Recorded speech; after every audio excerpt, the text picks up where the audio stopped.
Je pense qu'il n'y a rien de sacré chez Hector Hippolyte. Et je pense qu'il y a du sacré chez Célestin Faustin.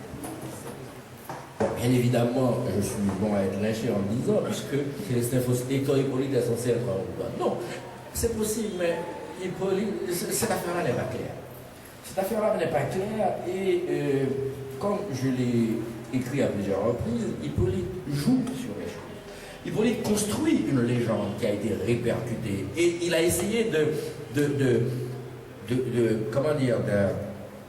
répondre, n'est-ce pas, à une sollicitation tout en essayant de creuser des espaces de créativité offerts par ce cadre qui s'est lui-même donné. Et je pense qu'il y a beaucoup de jeux, beaucoup de dérision, beaucoup d'ironie, beaucoup de... une question à mon avis importante chez Hector Hippolyte, c'est l'autocélébration. Et j'ai été étonné en analysant les dessins rituels, en tout cas les dessins censés être des dessins rituels de Hector Hippolyte, ensuite publiés dans un ouvrage d'ethnographie de Milo Marcelin. J'ai été étonné en analysant, ça fait quand même un bon moment que j'analyse ces dessins, j'ai été étonné de voir la stratégie mise en place par Hector Hippolyte pour justement produire une sorte d'auto valorisation à travers les cris, à travers les lettres. Hector Hippolyte se met au même niveau que les dieux dans les dessins rituels. Il s'est autoproclamé maître, et maître il était devenu. Donc, ça veut dire que dans cette perspective-là, j'ai du mal à voir du sacré, par exemple, chez Hector Hippolyte, tandis que le sacré me semble être le problème fondamental de Célestin Faustin. Si on prend André Pierre, là c'est un problème. André Pierre. Une fois j'ai écrit que c'est une peinture bavarde. La peinture d'André Pierre. Et pourtant, dans tous les textes du haut de son statut réel de Houngan, l'œuvre d'André Pierre est donnée comme une œuvre sacrée. Si on prend Malraux, si on prend Jean-Marie Gros, etc. Et il y a une anecdote. Jean-Marie Gros est venu faire une enquête en Haïti. Il a rencontré notre ami André Pierre et il est parti euphorique.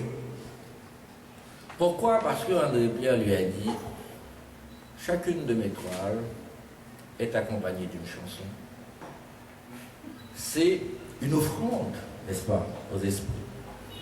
Chaque toile est accompagnée d'un... Moi, je pense qu'il faut tenir compte de ce discours, mais il faut s'interroger sur le statut de ce discours, n'est-ce pas? Et concernant la musique qui accompagne un tableau, enfin la chanson. Parce que je ne pense pas qu'il y avait une chanson pour chaque tableau, mais André, parce que j'ai fréquenté André assez souvent, donc des fois il était en pleine création, quand nous étions ensemble, et la chanson venait, je pense que cette chanson avait plutôt un rôle de permettre à l'artiste de s'enraciner dans l'énergie du roi qu'il voulait peindre. Une manière de donner plus d'authenticité, plus d'inspiration, et pour se permettre vraiment de s'associer totalement à l'œuvre. Donc c'est ce que moi j'ai expérimenté avec André Pierre. Alors, et Drouot est reparti, etc. Il écrit, c'est lui qui raconte, il écrit à Michel Montas pour demander à Michel Montas d'aller rencontrer notre ami André Pierre pour que André Pierre livre, n'est-ce pas, ces fameuses chansons qui accompagnent chacun. Alors André Pierre écrit à Jean-Marie Gros. Alors j'ai vu notre bonhomme devant la maison de Issa et Saïd. Il s'amusait à jouer au guédé. Et après on a discuté, il m'a dit tout ce qu'il avait raconté c'était n'importe quoi. Il n'y a pas, c'est faux, il n'y a pas de... etc. Alors Michel Montas conclut pour dire j'ai pris plaisir à, c'est pas à dialoguer, non, Elle s'est amusée avec la malice du vieux bonhomme. Continuer pour parler d'Henri Pierre, moi ce qui m'avait ébloui chez Henri Pierre, c'est son audace. Ah ouais. Henri Pierre était plein de lui-même, soi-disant méchanceté, et je crois que c'est surtout cette façon qu'il avait. Il disait toujours, il prenait un crayon, il faisait même une croix ou bien un cercle, et puis il regardait celui qui filmait. Et carrément, il lui disait, regardez, me faire ça, on va pas le faire. C'est-à-dire qu'il faut s'interroger, il faut vraiment s'interroger sur la notion de sacré, sur ce qu'est le sacré, dans quel cadre, est-ce que c'est un cadre global, est-ce que c'est un artiste, est-ce que, etc., etc. Et je ne suis pas sûr qu'il faille d'emblée poser le problème en termes, même si l'imagerie est fondamentale, que le rapport au sacré doit nécessairement passer par ça. Et un autre exemple. J'ai rencontré, grâce à mon ami Lewis, c'était à Lyon, il m'avait invité à participer à un séminaire et puis il m'a fait rencontrer un psychologue qui travaille sur Haïti dans un groupe de recherche et ils font des tests psychologiques, etc. Et il se trouve qu'il s'intéresse aux images. Alors là, moi aussi, je m'intéresse aux images, donc je m'intéresse à ces psychologues. Alors, Lewis m'avait passé un des articles qui avait été publié dans le cadre de cette recherche. Et à mon grand étonnement, enfin bon, étonnant à moitié, c'est-à-dire j'ai déjà eu à lire des trucs, et on a conclu à une sorte de phobie des images en Haïti. Et là, on n'est pas trop loin du sacré, n'est-ce pas? Parce que la question pour les psychologues, c'était que parce que les gens disent que, par exemple, ils voient telle image, on leur soumet telle image dans le cadre du test, alors lequel doit, venez-vous me demander qu'est-ce que je pense des images, enfin, quoi qu'il en soit, on leur soumet les images et les gens ne veulent pas répondre en disant qu'on ne sait jamais. Ou par contre, qui ça dans l'image là, et qui ça image alors elle va les oublier, elle va où. Et moi qui réfléchis à la circulation des images dans le pays, et qui vois très bien que l'imagerie, au moins l'imagerie religieuse catholique, circule dans toutes les couches de la société depuis la période coloniale, je suis interpellé sur cette phobie des images. Et puis je me souviens de certaines choses, c'est-à-dire, moi-même songeais, il y a des mondes qui comprennent l'image, je mettais aux têtes en bas, au lit maintenant, puis après, malédiction des mondes. Alors, on va parler de peur des images, on a manipulé l'image là pour faire expédition. C'est mon problème. C'est-à-dire qu'en fait, la question c'est de savoir. La force de l'image. Oui, c'est la question de la force de l'image. Et quelles sont les conditions dans lesquelles on utilise tel type d'image et pourquoi. Hein?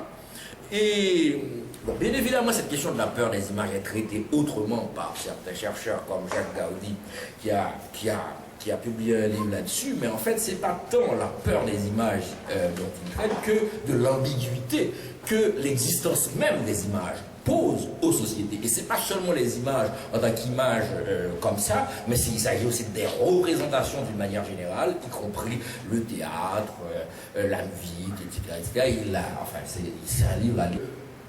Tout ce qui circule dans une société, prenons les images, n'affecte pas tout le monde au même moment et au même degré. Il y a des gens qui ne sont peut-être pas touchés par telle image.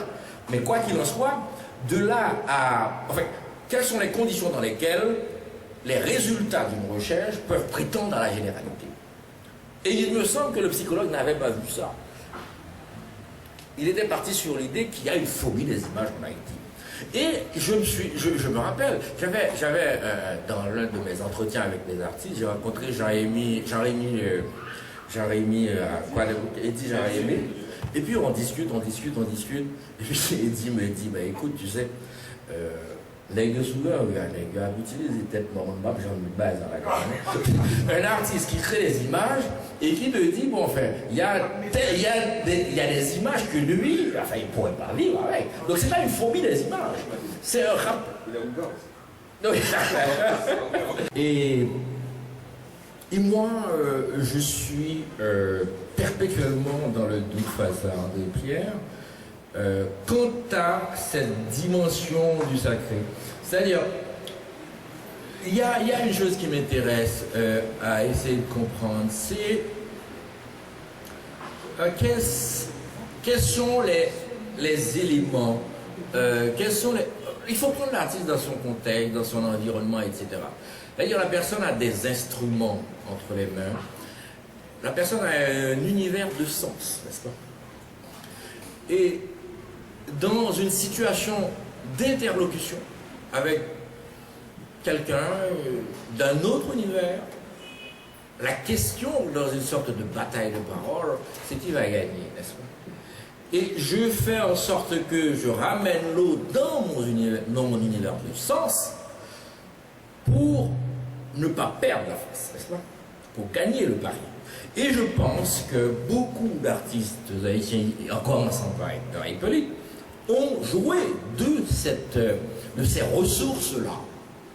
Et il me semble que l'usage que eux ils ont fait de ces ressources, on peut non pas induire en erreur, mais construire un discours de légitimation qui donne à leurs œuvres une dimension sacrée, ou du moins ils proclament, ils font comprendre qu'il y a une dimension sacrée pour légitimer la création. C'est comme une sorte de réponse à une attente, n'est-ce pas?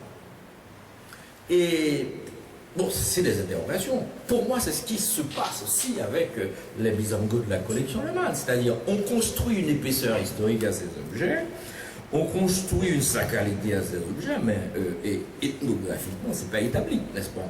Or, il me semble que ce qu'il faut comprendre, si on prend le cas de notre duboïsme national, c'est que on est dans des situations déterminées, on cherche à se démerder, on cherche des voies, on cherche des solutions, on propose des choses, on fait des essais et ça marche.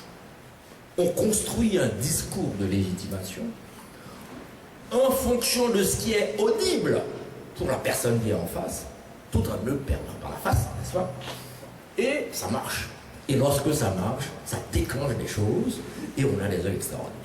Donc, la preuve, c'est que si on jette un regard panoramique sur diverses sociétés, on se rend compte que les objets de référence pour des pratiques cultuelles, ou enfin le rapport au sacré diffèrent, etc., etc. Donc,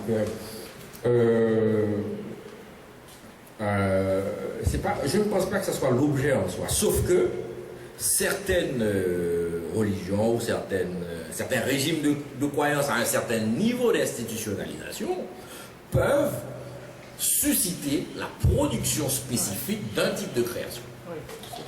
En considérant certaines catégories d'artistes, la manière dont ces personnes sont arrivées à avoir ce statut d'artiste et la fragilité de leur situation, compte tenu des contraintes économiques, etc., et toute autre contrainte, est-ce qu'il n'y aurait pas lieu de parler d'une esthétique de la débrouille? N'est-ce pas? Je crois avoir dit ça une fois à l'Isère. À l'Isère, j'avais dit ça et ça avait soulevé un peu l'hilarité de tout le monde. Mais je continue à y réfléchir, n'est-ce pas? C'est pour dire que certaines choses peuvent être fragiles, n'est-ce pas? Et on ne peut pas savoir, parce qu'on peut avoir une reconfiguration sociopolitique, et ça aboutit à d'autres formes de création, ou bien, enfin, on ne sait rien. C'est-à-dire que, bon, dans les années 80, on ne s'attendait pas à ce que les Bizango prennent la rue. Hein. Donc là, sauf la nuit. Oui, sauf la nuit. Mais là, ils ont plein jour.